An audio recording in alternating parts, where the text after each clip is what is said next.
Good afternoon, everyone. Welcome to Going Live with Global Science Show. I hope you're all staying happy, safe, and well, wherever you are.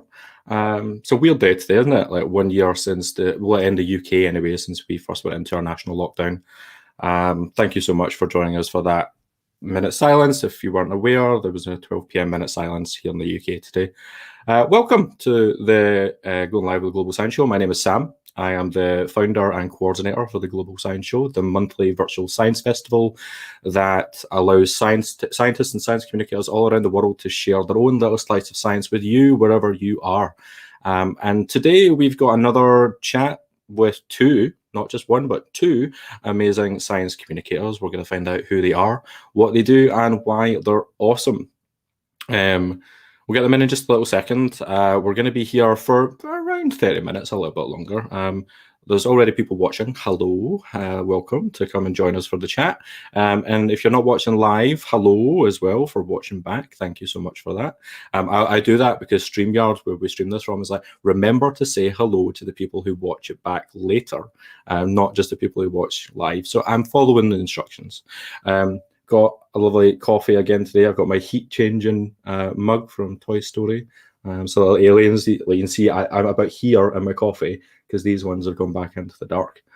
Favorite little mug. I'm going to stop rambling on now. It's a bit odd coming after that little video, but we'll go on with the rest of our chat now.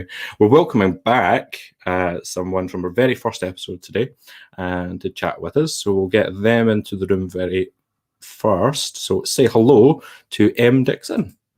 Hi, Sam. Hello. How's it going? Good, thank you. I've also brought a mug. I got a friend, I can never work out where the camera is, a friend who bought this when I got my new job so that eventually when the office happens, no one can steal it because it has my name on it. Nice. I love it. It's nice to actually have your own mug. I had, like, when I worked in an office, I had one that was covered in birds, which I still have somewhere. And it was like clearly Sam's, because Sam's the bird watcher in the office, so don't take that. Phil has asked which coffee number is it. This is only number 2 for me. How is it for you? I'm on tea. My voice decided to be all cracky and breaky in my previous meeting, so I had a coffee this morning, and this is like an orangey lemony tea. Very nice, very nice. Very middle class. Yeah. Which like you. When we last spoke to you, you were up here in Scotland, but you've now moved. Yeah. You know, moved to Cambridge, had to take up drinking tea. So yeah, the fruit teas as well. That you have to go down that route. Right, who are you and what do you do?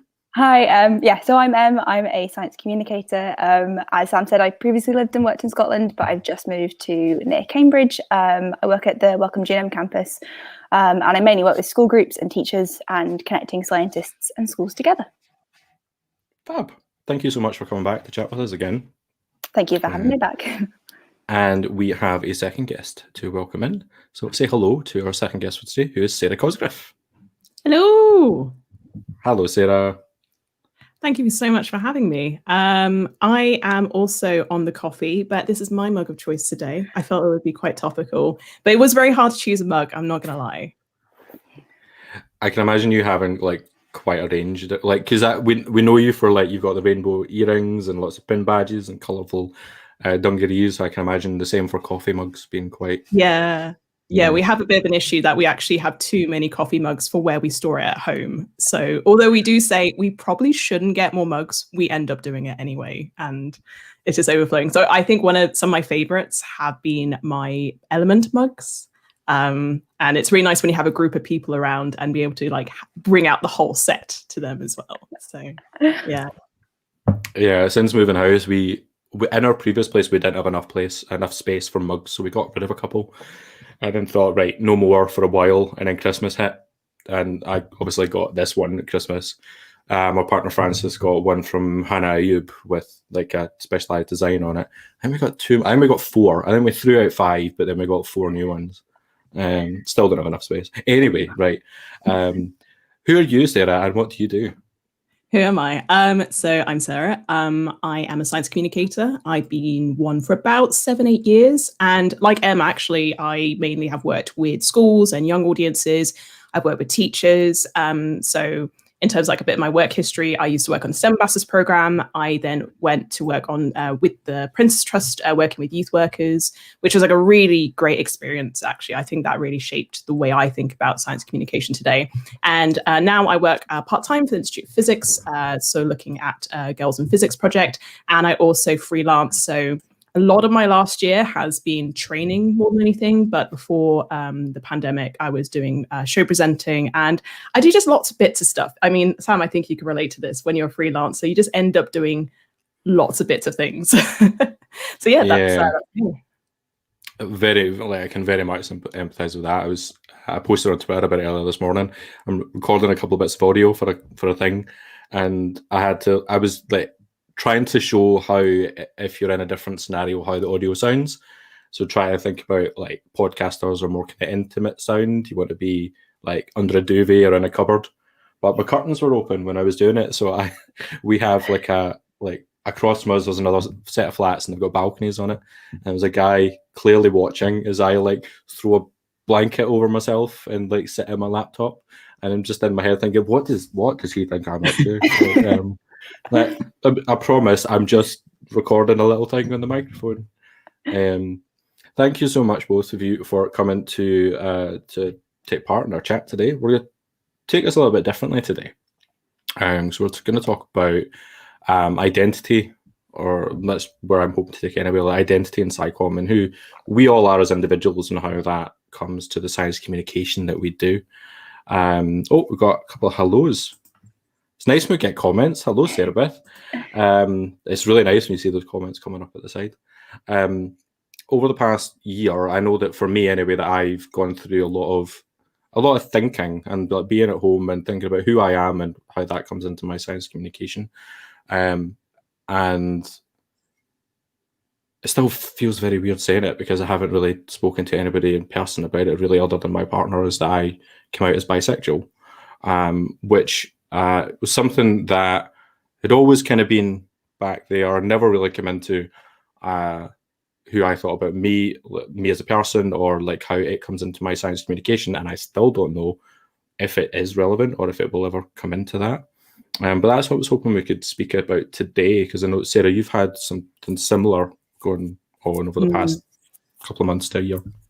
Yeah, no, I've been, it's very interesting to kind of know we were probably going through some of the things around the same time, actually. So for me, it's something that was kind of always there, but I didn't necessarily realize it was to do with asexuality. So just in case any folks watching this don't know, I identify somewhere on the asexual spectrum. I might also use the word asexual. And what that tends to mean is I don't think I experienced sexual attraction. And it's just not something I knew about, I guess, as a teenager, but even to adulthood. I think I came across the language maybe 5 years ago, and then not realize, because there's such a broad range of experiences, not realizing that, oh, actually, this is something I could also be, because what I saw at the time was only a narrow range of different experiences. So actually, there was a friend who came out to me last year, and I remember doing some thoughts and thinking around that time and reading. And then I kind of came to this like light bulb conclusion moment at the end of July. And initially that was really scary because I'm married and I don't know what that means. And then after that I went, oh, now things make sense. And that's really nice when things make sense. And like you were saying, I don't really know what that means for my science communication, to be honest. And I'm also so aware that I feel like a little baby in this new community and finding people. And I'm trying to spend a lot of time sitting and listening to people rather than necessarily doing a lot of the talking. Of course, I could talk about my own experiences, but I'm one person. Do you know what I mean? Yeah. I've had the same sorts of experience as you, I think, like over that time. And I'm still like no further forward and like what it actually means, but I think that's why it's really, really useful to have someone with a different perspective on it, like, because it's not something that you've been going through over the past year, because you've been out for much longer, haven't you? Yeah, so I think compared to the two of you, I've been out longer than I've been in scicomm.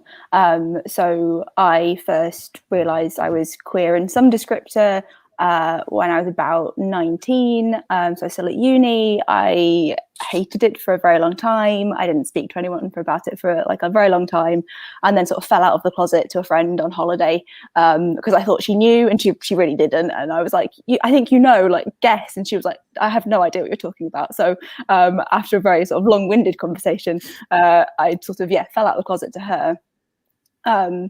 But by the time I finished undergrad, I was pretty comfortable in like being queer. I started dating my now fiance, and like come out to the majority of like close family. So I was pretty like, okay, like I did that thing, like coming out it never fully ends, but the big bit was kind of out the way before I'd even started like my master's in scicomm, already got into the scicomm world. So like it very much, I remember sitting and like having a think about like whether I wanted to pursue a job that was very public facing, being someone who is like read as queer and presents, not in a traditional way. So I definitely had those thoughts before I even got into scicomm. And it definitely, when I started scicomm and ended up working with schools, again, I had those sort of thought points of like, is this a thing I want to do? Like how does that play out for me? Working with people that are read as straight when I often am not. So yeah, quite a different experience from the two of you. Something that we talked about when we spoke on the very first episode was how that had kind of manifested itself in like the way that you kind of interacted with kids. You used to work in a science center, and also like how I'm trying to remember which bits we spoke about publicly and which we didn't. So in terms of like how it's like treated by other people within science communication, who see that I don't see you as that person, I just see you as the science communicator. But whether that's the right way for people to look at it, or for them to like just accept that that's very much part of who you are as an individual, and therefore is important to the work you do. Yeah, I think I've come across a lot of people in sort of previous work lives that had no issue with me being queer, but didn't relate it to as being important for who I was as a communicator, and I didn't used to either. I think when I sort of came into science communication, although I was like comfortable in being queer, I maybe wasn't super comfortable being like super out and super like proactively out again about it, I guess. And so I very much kept those two like identities apart. And so although like a different experience from you guys in the last year in lockdown, it definitely lockdown and being furloughed and finding more sort of people on Twitter that are queer in a science space or in like a museum space or another public space really helped me like bring together my identities and actually how I feel about being queer and how that impacts just how I live my life should, for me, inform my science communication practice and should make me use that lens that I have in my daily life in my sort of scicomm life as well. No, definitely. Like whenever I've been thinking about it in terms of like how people kind of present themselves and how you kind of bring it to a public audience, and whether that is something that's appropriate or like useful in those situations. There's a lecturer at University of Glasgow, I think, who talks about it a lot, that she mentions it to every kind of class that she teaches, but not in like, hi, I'm a lesbian, but more just like mentions that like my wife, and just like drops it into the conversation, and it's just taken as very much part of who she is and what she does. And I always find that to be really refreshing, because she's always talked about some of the feedback she then gets from students to say like that they felt safer in the class by knowing that someone else could be open about who they are and like what their life is, and actually that it's a really important part of who you are. For me, I think that like who we all are as individuals is a really, really important part of what we communicate, because that informs like the kind of styles of presentations that we do are based on who we are as individuals, and like our life experience as well informs like the opinions that we have and the experiences we have and the stories we can share. So I'm still, as I say, I'm still not sure really like how it affects me, but I've definitely got thoughts on a wider scale. I just struggle to kind of compartmentalize it into me as an individual. I don't know if Sarah, if that's kind of similar to you. I think so. So one of the things I've done in the past is when doing shows for young people is, you do the typical, this is me sort of slide, and I include these 3 flags as part of it. So the British flag, because I grew up here.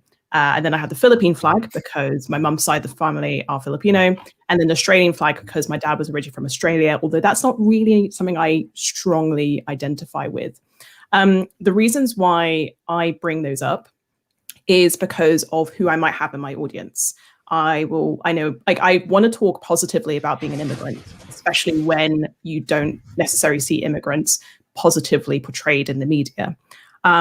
And I have had Filipino kids in my audience, and it's really exciting when you find them, because the area I grew up in, we knew of like 1 Filipino woman, and that was it. And it was a very white area as well. So to find kids in my audience who are Filipino, it's like, there you are. And it's just really, really nice. So something I've been thinking about going forward when I may present those shows again, is, can I include my ace identity as part of that? Like, can I sneakily kind of put that flag up as like a nudge? Like, even if I don't talk about it, it's kind of like, if you know the flag, then you kind of know. So it's kind of, so that's something I've been thinking about.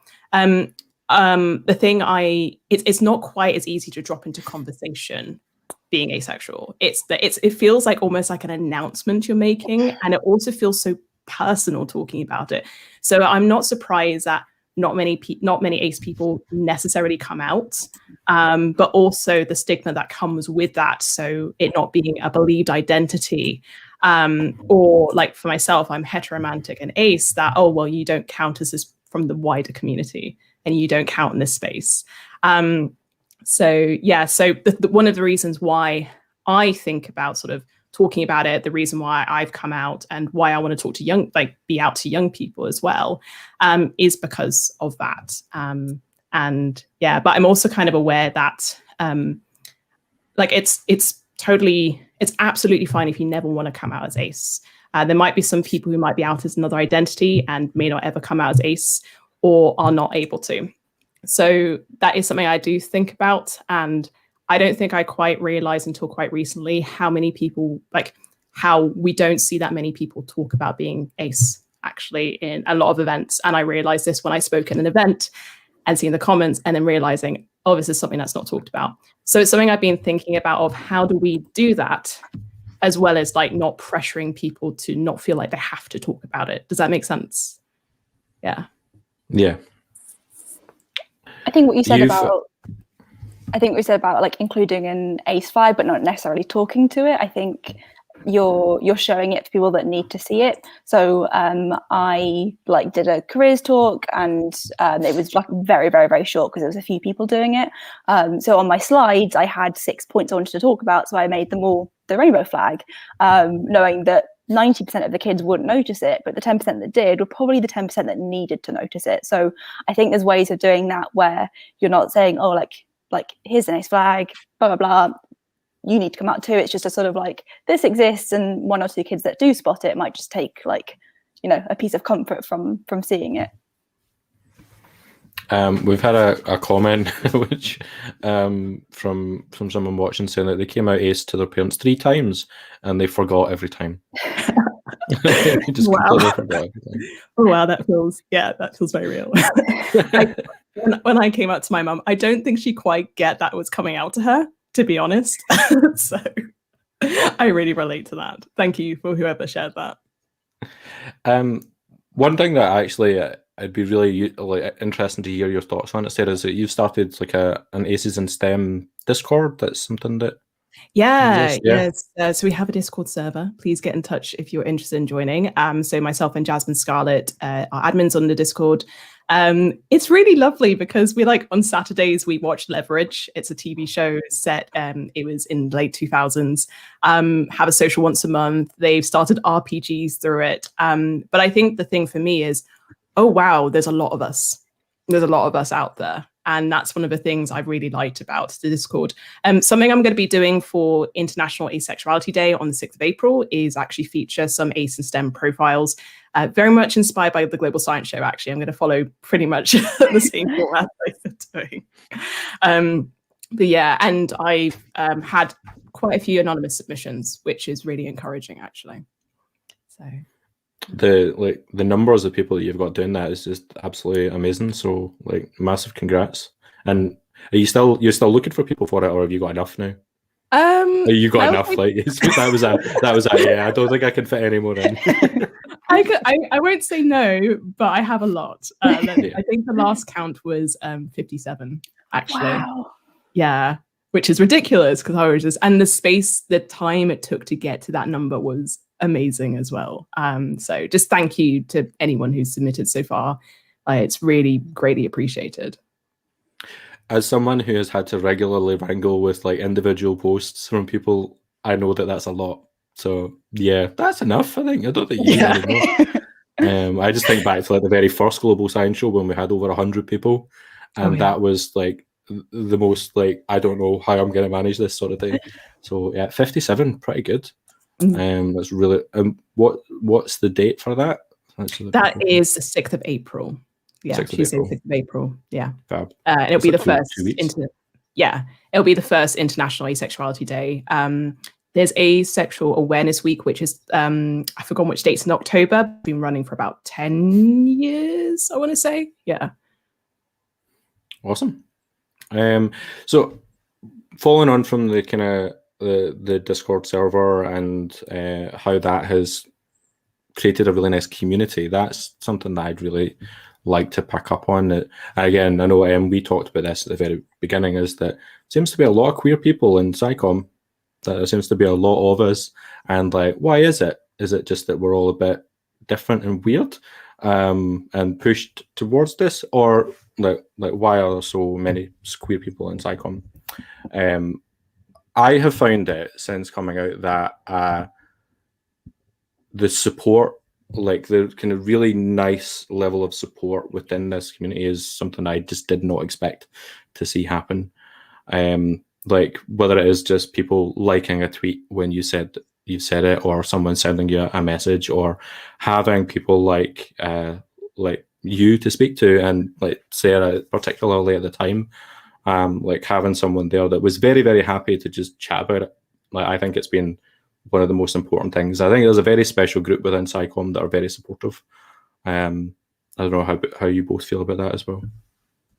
It definitely helped me over the last year, over like furlough and lockdown, when I was very much like toying with how, being queer in scicomm was a thing I wanted to look at as a dual thing. Like I had used Twitter a little bit before that, but I really hadn't used it until I had nothing else to do with my life. It was just really nice finding other people that had largely similar experiences, whether different, identities within the like LGBTQ plus umbrella and different areas of scicomm, but still like, yes, just seeing lots of people that do both and that can bring them together, and going to events like the Queer Museum events and like other stuff that was specifically looking at how queerness and like engaging with the public come together was, I think, kind of eye-opening, because I had some queer friends at uni, but none in like a couple in science, but none that went into scicomm. And then where I previously worked, there was nobody like that was particularly out in the same sort of space as me. So it made me feel much less lonely. Yeah. What about you, Sarah? Would you say something similar? I would agree with that. I gotta say, if there's any, like, this also includes both of you, for anyone who watches this who's on Twitter and talks about being queer on Twitter, you are the ones that helped me feel comfortable with doing that myself. And I knew by the thing that scared me about coming out was whether I was wrong. And it's something I always still have the back of my mind of like, what if I'm not actually ace? And this is a very common thing, a very, very common ace experience. But seeing people talk about it, I knew that I would be fine talking about it. I felt safe for myself. And also just with other stuff in my life, like being able to tell a few family members, being able to come out to my mum, be able to come out to my husband, all that kind of stuff made me feel safe to talk about it and feel encouraged to. So just thank you for anyone who does that, because that makes me, it makes me feel okay doing that and welcomed. I think it's really important to make space for people who are questioning, and like whether or not they want to be super public about it or not. But I think it was really nice to see when you came out that you acknowledged that part of like still questioning, because I don't think it's definitely not something I did. Like I didn't really fully come out until after I'd started dating my now fiance, because I was like, being, you know, somewhere in the sort of bi-pan sort of area, I was like, there's no way in hell I'm doing a proper coming out and if I ended up with a guy. And I think similar to what you said about not being sure about being ace, I feel like there's a similar thing for people who are bi and pan of like, well, what's the point if I end up in a hetero looking relationship? So I think it was really nice to see somebody acknowledging the sort of questioning and uncertainty element as well.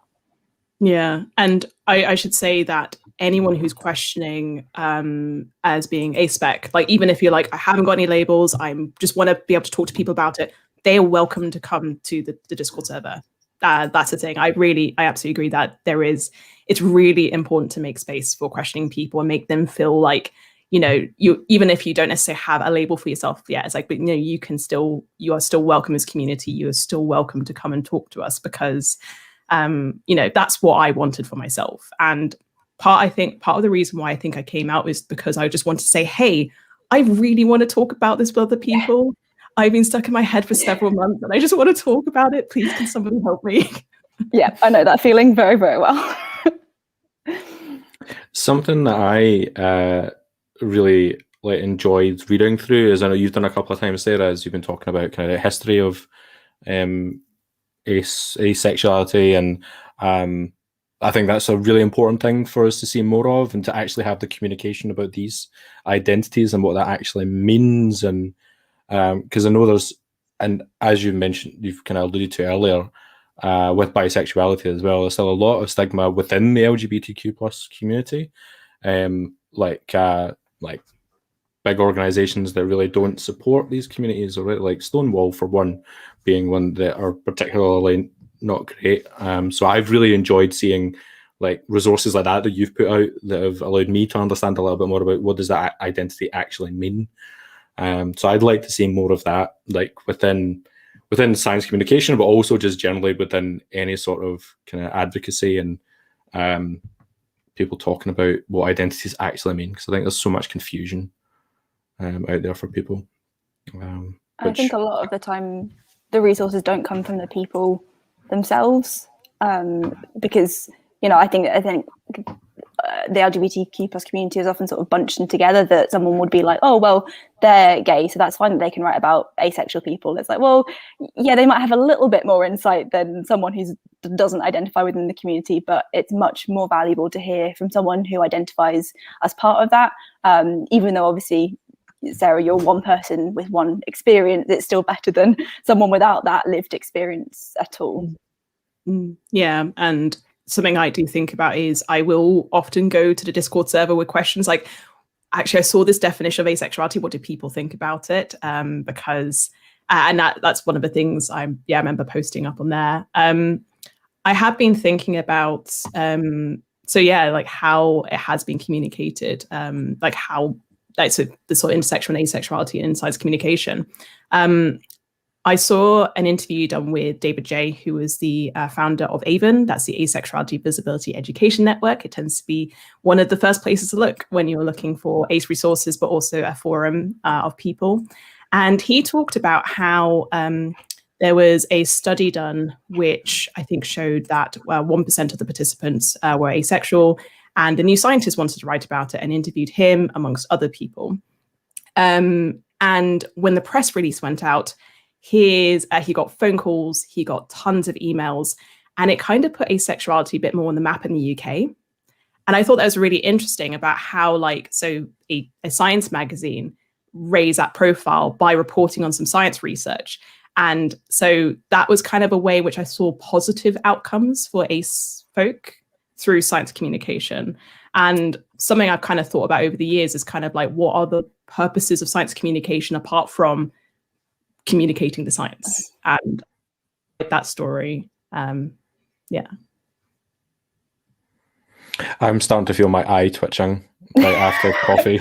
Like it's getting to that time of the day. Sorry, I could see my own face and my eye just like twitching from side to side. Sorry, just a complete aside. Something that I've has happened in the past couple of weeks, and Sarah, you know about this because I've spoken to you about it, is that I'm going to give a shout out to Bren and Carla, my other two wonderful co-hosts for Science is a Drag. We were invited to add something to a book about science communication and queering science communication, which is really nice to see that sort of thing coming forward as well. Science is a Drag for me has been like a hugely important part of my past year, because it's allowed me to see like various different aspects of like performance and how that's used to talk about queer identity, but also how it intersects with science communication. I think there's a lot more that can really be done with that. And Sarah, you're going to be involved in the next Science is a Drag, which is like hot off the press.